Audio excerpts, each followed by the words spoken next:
Alors, on considère que c'est un sujet d'une extrême importance désormais chez SAP. À l'échelle mondiale, évidemment, vous savez, c'est les sujets agricoles, la manière dont demain on va nourrir une population mondiale croissante, notre capacité à la nourrir avec des produits de qualité, avec des produits abordables, ce sont évidemment des sujets centraux. Ce sujet central, il est en partie déterminé par la capacité à définir, à mettre en œuvre des stratégies de digitalisation du secteur agricole. Quand on parle de stratégie de digitalisation du secteur agricole, en fait, on adresse une réalité qui est multiple. Est-ce qu'on adresse des sujets de logistique? Est-ce qu'on adresse des sujets d'agriculture au sens le plus strict du mot? Est-ce qu'on adresse des sujets environnementaux? On peut envisager une multitude de sujets. Chez SAP, on a pris le problème de la manière suivante. Comment est-ce qu'on résout les tensions sur les chaînes de valeur qui sont aujourd'hui préjudiciables à ceux qui produisent, aux agriculteurs eux-mêmes et en particulier aux petits agriculteurs? À l'échelle de l'Afrique, la réalité, elle est extrêmement problématique. L'Afrique produit 150% de ses besoins alimentaires. Sur ces 150%, il y a 70% qui sont perdus. Pour de multiples raisons, en particulier des raisons logistiques, mais pas seulement. Le résultat des courses, c'est que le continent africain importe de la nourriture pour nourrir sa population, alors même que sa production est excédentaire, 150% de ses besoins alimentaires. On se rend bien compte qu'il y a un souci. Pour un petit exploitant agricole en Afrique, il est extrêmement difficile d'accéder à des places de marché, de connaître les prix auxquels les produits peuvent être vendus à ces places de marché, à organiser des transactions avec des clients variés.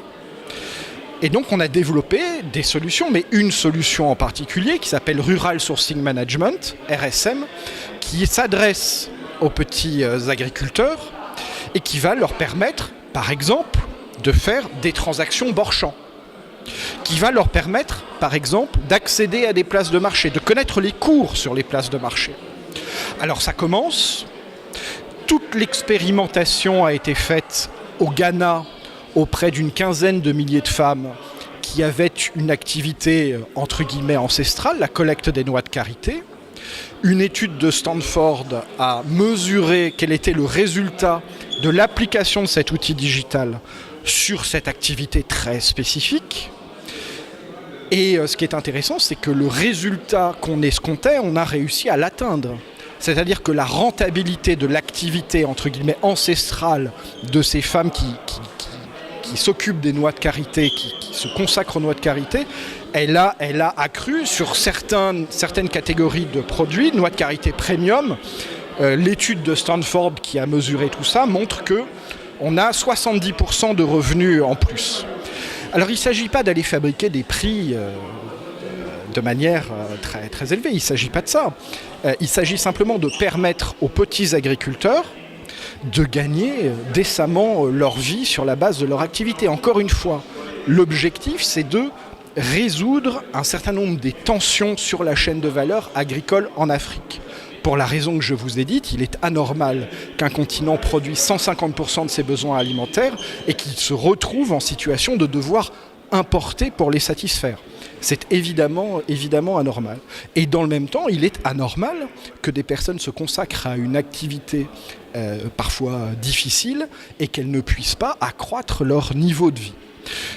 Donc la question, c'est pas de digitaliser pour digitaliser. La question, c'est à quel objectif on se propose de répondre.